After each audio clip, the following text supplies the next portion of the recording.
le meurtre d'Aminata Ka, cette jeune fille qui n'avait que 22 ans et qui était enceinte en plus, et qui a vraiment cristallisé toute la tristesse dans ce pays. Je crois que moi, personnellement, je parlerai pour moi, j'ai été vraiment affectée par son décès, qui est le énième d'une longue liste. Je pense qu'on est entré dans une série meurtrière et il faudrait tout faire pour l'arrêter. On parle de criminalisation, on parle de sanctions. Mais avant la sanction, il faut prévenir. Je pense qu'il faut tout faire pour que ces cas se réduisent avant qu'on arrive à l'étape de la sanction. Et pour ça, il faut de concert une vraie dynamique de travail entre l'État du Sénégal, les populations et toutes les associations qui sont dans le plaidoyer pour la protection des femmes et des filles.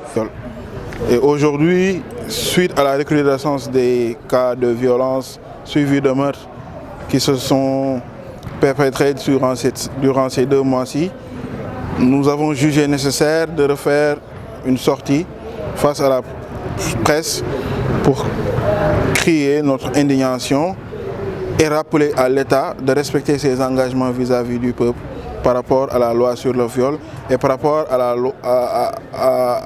au durcissement des peines prévues.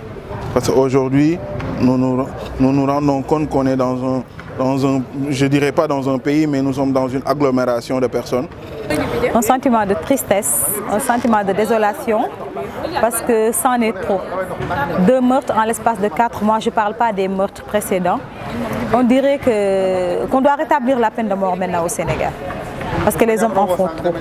Ce n'est pas parce qu'un tel est ta femme que tu as droit de vie et de mort sur elle. Ce n'est pas normal. Il faut que l'État réagisse, il faut que les populations réagissent, il faut que les femmes disent non. La bonne manière, juste la loi du talion, œil pour œil, dent pour dent. Tu tues, on te tue. Tout simplement. Il n'y a pas une autre forme de procès. Mais nous attendons l'aval du ministre de la Justice pour éradiquer ce fléau. Depuis lors, le président de la République nous avait dit qu'il allait faire une criminalisation du viol et des violences faites aux femmes. Depuis lors, nous sommes attentifs à cela. Moi, en tant que juriste, je me bats pour l'équité de cette justice-là, pour que la violence cesse. On dit dafa doy.